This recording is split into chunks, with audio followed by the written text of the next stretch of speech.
जातो. तिथं पांडुरंग धावून जातो. तिथं पांडुरंग धावून जातो.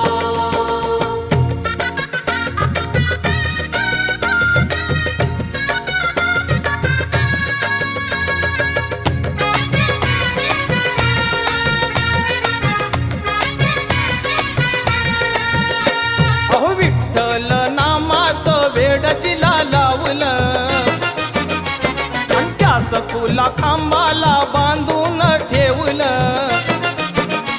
अहो विठ्ठल नामाचं वेड जिला लावलं त्या